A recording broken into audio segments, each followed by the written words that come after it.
class, and welcome to today's lesson. Today we are going to continue from where we stopped the other time. In our first meeting, we looked at force and the various kinds of forces we have. The types of forces are frictional, elastic, and magnetic force.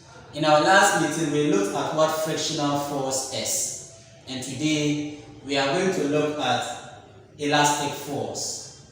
Elastic force is a kind of force that is experienced when an elastic object is stretched. I believe you are all familiar with this particular object.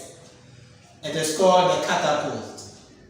The catapult is an elastic object. As you can see,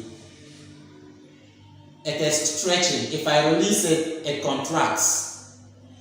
And so, the kind of force that enables this object to operate, to stretch and contract, is what we call elastic force. So basically, elastic force is defined as the type of force that enables elastic objects to stretch. Is that okay? Stretching is not only limited to the catapult. The shorts we wear, the waist, some of them, the waist, they are made up of elastic materials that enables you to put it on and then it doesn't fall. Is that okay? We also have other elastic objects such as the rubber band. These are examples of objects that can stretch or that make use of elastic force. Is that okay? Alright, and then let's move on to what we call magnetic force. Magnetic force. Magnetic force is also a kind of force that is experienced when a magnet attracts magnetic objects. Magnetic objects are objects that are attracted to magnets. Examples are the nail, the pins, coins are all objects that are attracted to magnets. So all these items I have in my hands are attractable to magnets. This is what we call a magnet. Is that okay? So if I draw this particular item closer to these objects that I have mentioned, you will see that they got stuck to it, isn't it? Meaning they are what we call magnetic objects. All objects that are not attracted to magnets are also termed as non-magnetic objects. Examples are, if you take the catapult for instance, the catapult is not attractable to magnets. So you can see, the magnet doesn't pick it up. Take something like the paper. The paper is also a non-magnetic object. And so the magnet doesn't pick it. But let's look at the nail. What happens? The nail got stuck to the magnet, isn't it? Meaning it is a magnetic object. Is that okay? So all materials of objects that are not attracted to magnets are called non-magnetic objects. Examples are plastics. All plastics are not attractable to magnets. Paper, even the pen and pencils you use, the clothes you wear, they are not attracted to magnets, and so they are referred to as non-magnetic materials. Is that okay? Now, we define magnetic force simply as a kind of force that enables magnets to attract all magnetic objects. Is that okay? Alright, let's also look at what we call gravitational force. This is a kind of force that we live with every day. Let's take for instance a mango fruit hanging on a tree. The mango fruit keeps hanging on a tree until it gets ripe. Perhaps yourself, once it becomes ripe, it doesn't stay there, it falls off. It could have kept going from the tree, it could have kept going even above the tree, but that doesn't happen, it falls. Let's also take for instance, you take an object and you throw it up.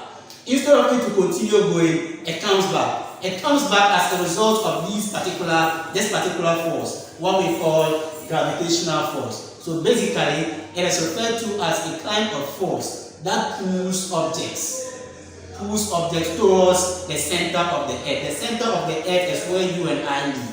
Is that okay? So this kind of force enables objects to fall. If you throw it up, it pulls them to the surface of the earth. So we refer to it as such a force as what? Gravitational force. Is that okay?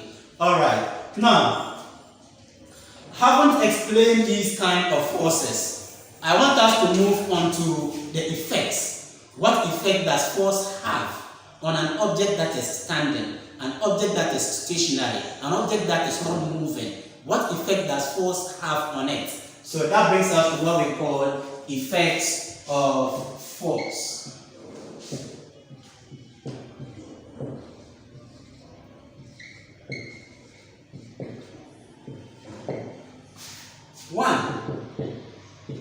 One of the effects we have to look at has to do with the fact that force can move an object that is not moving, an object that is stationary. Force can cause it to move.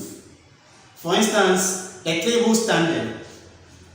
A table standing is not in motion, it's not moving. But once I begin to apply force on it, you see it is either moving away from me or moving towards me, depending on the mode of application that I apply to it. If, for instance, I pull the table, it comes towards me, I have applied force. Now, we have what we call force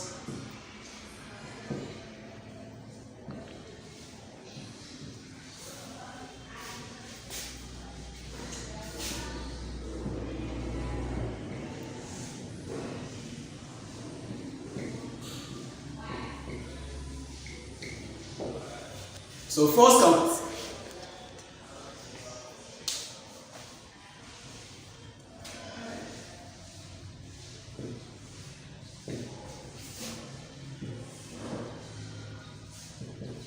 Force can cause a stationary object to move. An object that is standing and is not in motion, we call such an object a stationary object. Once you apply force to it, you push it, it moves away from you. Pull it and it comes towards you. A movement has occurred. The force can cause a stationary object to move. 2. Force can also slow down a moving object. If an object is in motion, let's take for instance you are riding a bicycle at a top speed and you get to a junction you want to swerve or curve. What you do is that you simply apply brakes. You don't just turn with that top speed. If you do that, you might fall. And so what you do is that you slow the movement and then you curve slowly and then you take your way. And then the brakes that you apply a kind of force we call friction.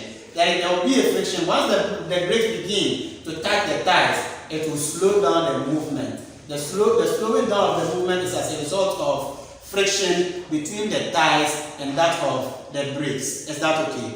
Alright. Let's also look at the third effect. The third effect has to do with the fact that force can also change the shape of an object. For instance, you take this polythene as an example. If I squeeze it this way, the shape of the polythene has changed, isn't it? It doesn't look the same as it is.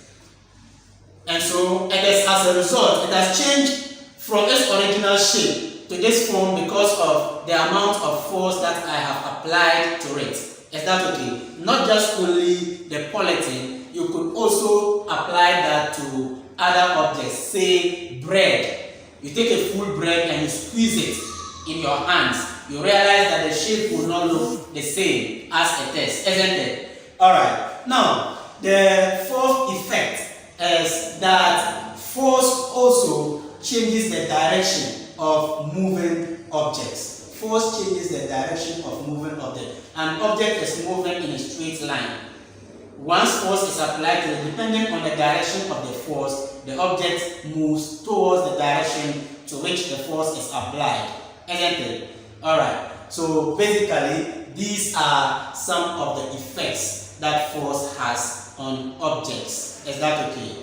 Alright, thank you very much for being part of today's lesson. This is where we draw curtains on today's lesson, and then we shall continue in our next meeting. I hope you have enjoyed the lesson. Thank you very much. Goodbye.